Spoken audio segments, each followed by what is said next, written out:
In this next lesson for homework packet 4.2, we're going to continue looking at graphing, but instead of in the context of linear equations, we're going to look at graphing quadratic equations.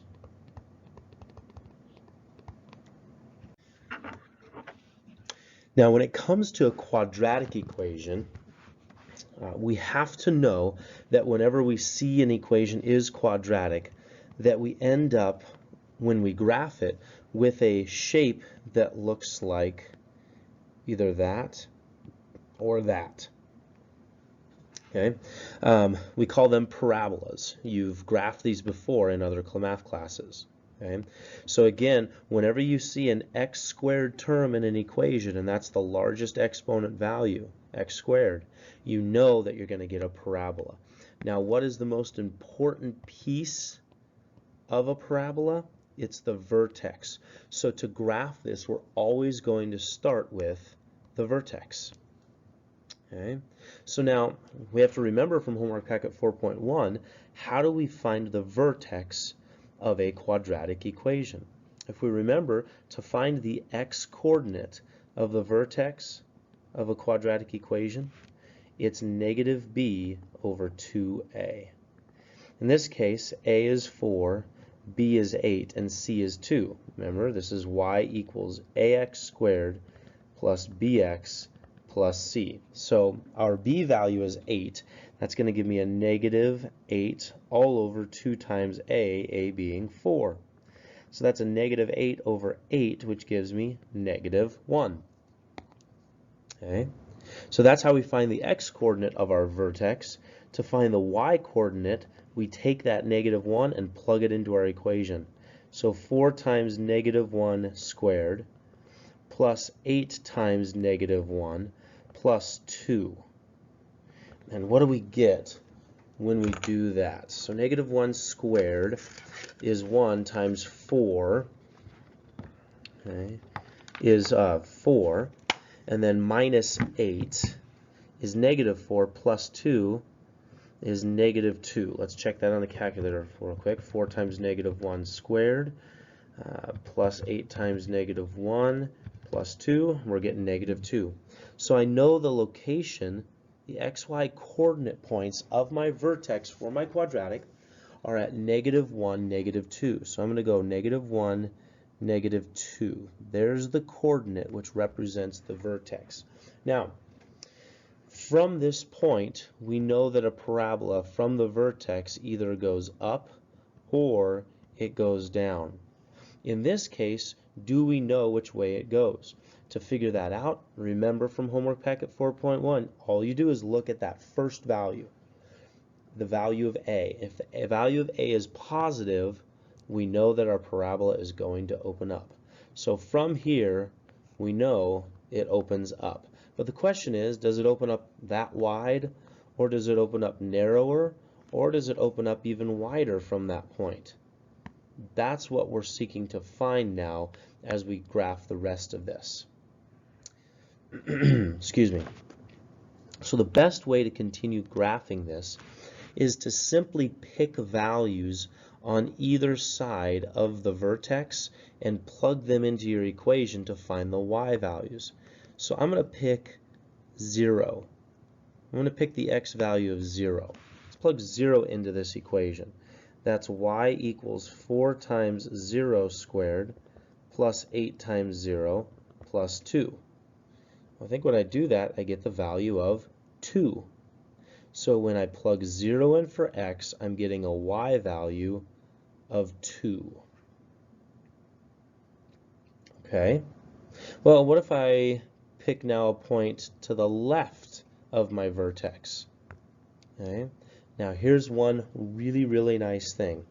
If I go 1 to the right and I'm up at 2, because parabolas exhibit symmetry, meaning each side is a mirror image of the other side, I know that if I go 1 in the left direction, I'm also going to be up at the value of 2.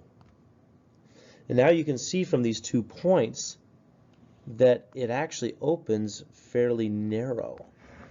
Okay, it opens narrowly.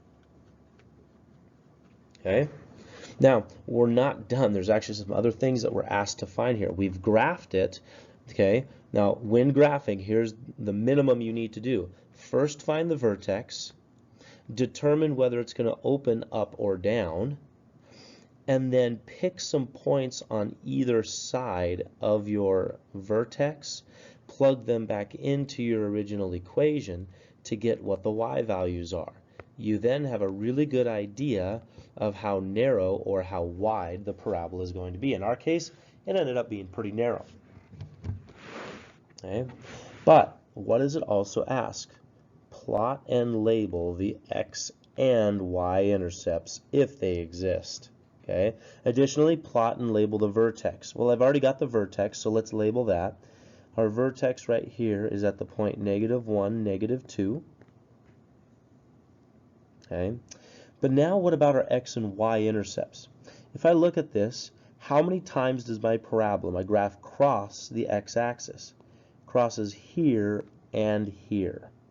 And then additionally, where does my graph cross the y-axis? My y-intercept is right here. Do I already know the coordinate location of my y-intercept? I do. In fact, if we remember of the quadratic, it's always just this last value right here, the last value of 2. And sure enough, that's where it is. So I'm going to label this as the point 0, 2. That's the coordinate point for my y-intercept of my parabola. What about the x-intercepts? Well, those are going to be a little more difficult to find. How do we find x-intercepts? We plug 0 in for y. So we go 0 equals 4x squared plus 8x plus 2. Okay, now I've got this equation here. I plugged 0 in for y so I can solve for x, and that'll tell me where my x-intercepts are. Well, I've got to solve a quadratic, a set equal to 0. I need to use the quadratic formula. X equals -b plus and minus the square root of b squared minus 4ac all over 2a. Now, as we work through this, you do not need to have exact solutions. Decimal approximations is what we're going to be going for. So plugging these values in where they go, b is 8, so this is going to be x equals -8 plus and minus the square root of 8 squared minus 4 times a, which is a 4, times c, which is a 2. And all of that's divided by 2 times a being the 4. So simplifying this a little bit before I find decimal approximations, this is going to be x equals -8 plus and minus the square root of, so in my calculator, I'm going to do in parentheses 8 squared minus 4 times a, which is 4, times c, which is 2. And I'm getting a 32. And all of that's divided by 8. So what I'm now going to do is I'm going to get the two separate solutions that come from that. I need to do -8 plus the square root of 32, whatever that is. I need to divide that by 8. And I get x is equal to -0.29.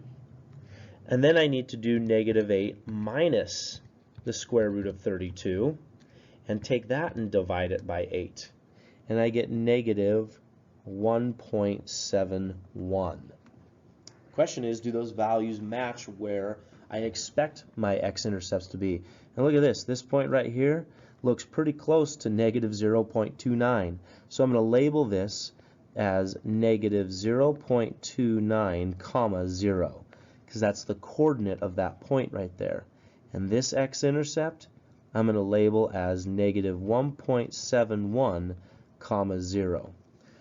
So I've successfully labeled both my x-intercepts, my y-intercept, and my vertex. I have now fully graphed and labeled the appropriate pieces on the quadratic function.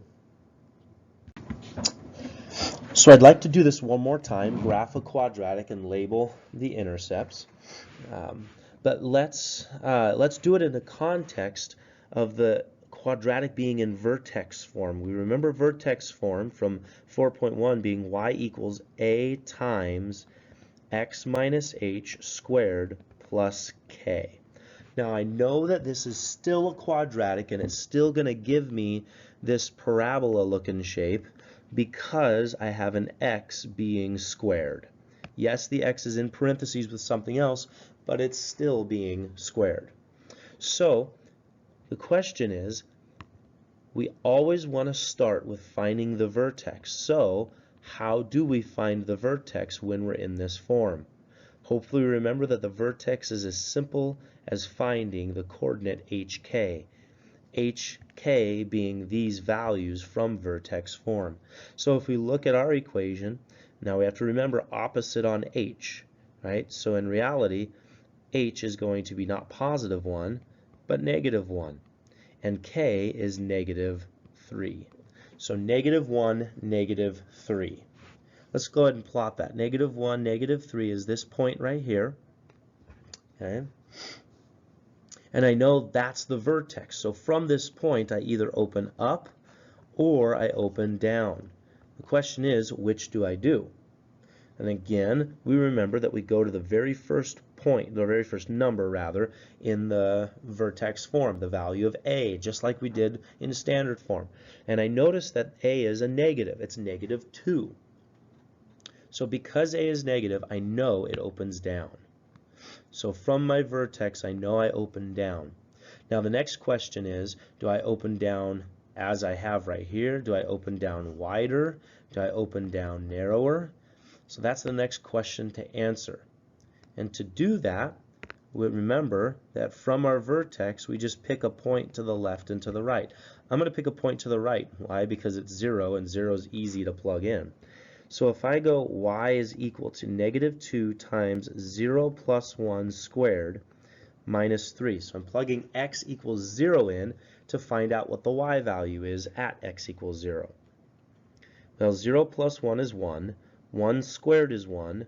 1 times negative 2 is negative 2. And negative 2 minus 3 gives me a negative 5. So I know when x is 0, y is negative 5. Okay. Now again, we remember that parabolas are symmetrical, so I went over 1 in the right direction to get to negative 5. If I go over 1 in the left direction to keep my parabola symmetric, I know at x equals negative 2, I can come down here and put a point at negative 5 as well. Just to prove that, let's go y equals negative 2 times negative 2 plus 1 squared minus 3.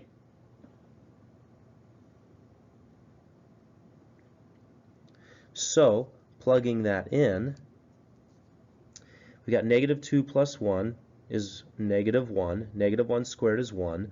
1 times negative 2 is negative 2. Minus 3 gets me to negative 5. So there again, I went to x equals negative 2, and I got negative 5 again. So I can draw fairly well what my parabola looks like now. Question is, I need to label my x and y intercepts if they exist, and plot and label the vertex.